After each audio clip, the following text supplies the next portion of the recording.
Our love isn't absent problems, but it sure is absent drama. You deserve this kind of love. Unfiltered Heart Talks with the Dawkins.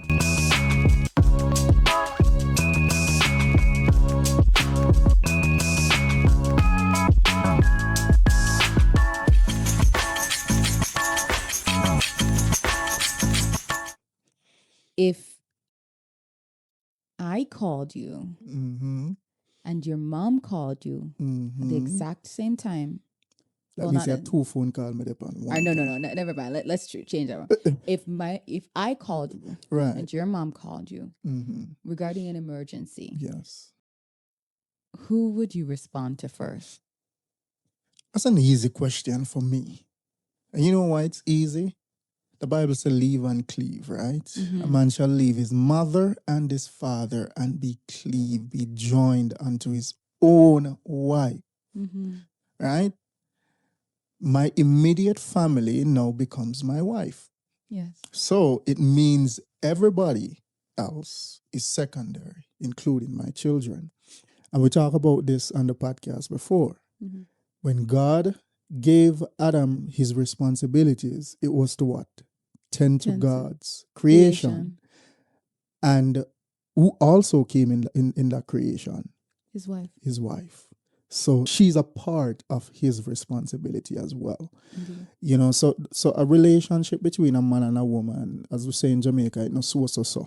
You know, it's not something that should be taken for granted. And, you know, we're going to have the discussion, but it's easy for me. I would have to respond to my wife first. Okay. Have to. It's controversial on the internet. I remember seeing a video once where a guy was going out with his mom and I don't know if she was his fiance or girlfriend, but he went into he went to the car, and the girlfriend was going to the front seat, right? And the mother was offended, and some argument started. I don't know if you guys have ever seen this video. Some argument started, and he said, well, my mom has to sit at the front. I'm sorry about that. And the girlfriend or fiance or whatever she was decided to drive her own vehicle instead. Yeah. Because she thought it was petty that it's kind of crazy. She was being told to sit in the back seat because his mom was there. Yeah, it's kind of crazy. And a lot of men, I've heard it a number of times where men said, hey, my mom comes first. You know, and that is why I would advise women getting married to men who have that attachment to their mother.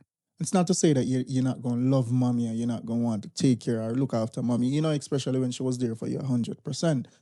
But you mean attachment or detachment from? What do you mean? Attachment to? Yeah, especially when they have that attachment to their mother. You know, you want to be careful because that level of attachment where they're going to instantly say, oh, easy, my mom comes first, it shows something deeper. But you know what that also shows as well?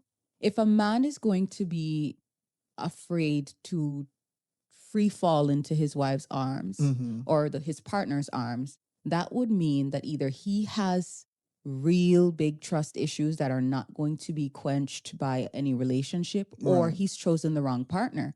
Because or it could have just been programming from the mother herself. Most times these men are raised in single parent homes where their moms were their entire universe.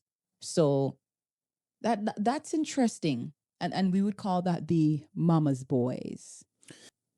Any man who puts their mother first or who outrightly says that my mom comes first, it exposes one fundamental thing, and it tells you that the mindset is not there.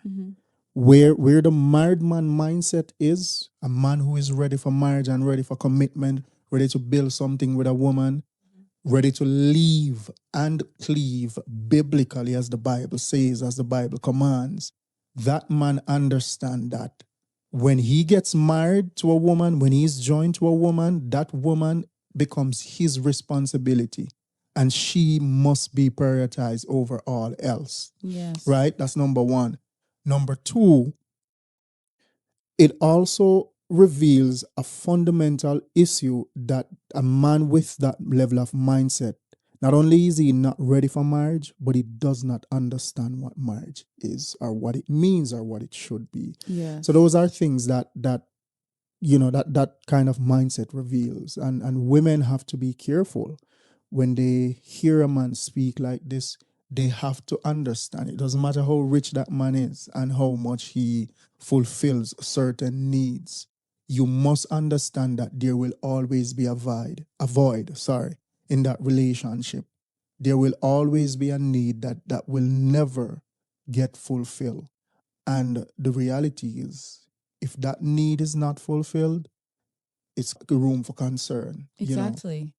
And the entire foundation of a marriage is built on the concept, the practice of leave and cleave.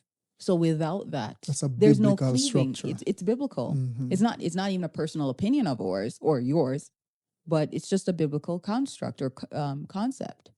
Right. And it doesn't mean that you should abandon your parents. Absolutely not. Or you should never give support to them. But you must know that, again, back to the purpose. Your number one purpose as a man is to attend to God's creation. And God's creation is all that he created in creation week, including the woman. Yes. Because he said, hey, I finished all of this creation, but there is something missing, right? There is a problem. And the problem was loneliness. Adam was lonely. And as a result of that, Eve came for the main purpose of companionship, not sex, not childbearing or procreation. These things are just a byproduct of sex being the covenantal seal that seals that relationship. So it's very important for men to understand that is a biblical structure. Your wife must be prioritized. She is a part of your purpose and not separate from your purpose as a man and your responsibility. Okay. And again, with your parents, it doesn't mean that you're going to abandon them. Absolutely, you still tend to them, you still care for them, especially when they were there for you 100%. Our love isn't absent problems, but it sure is absent drama. You deserve this kind of love. Unfiltered Heart Talks with the Dawkins.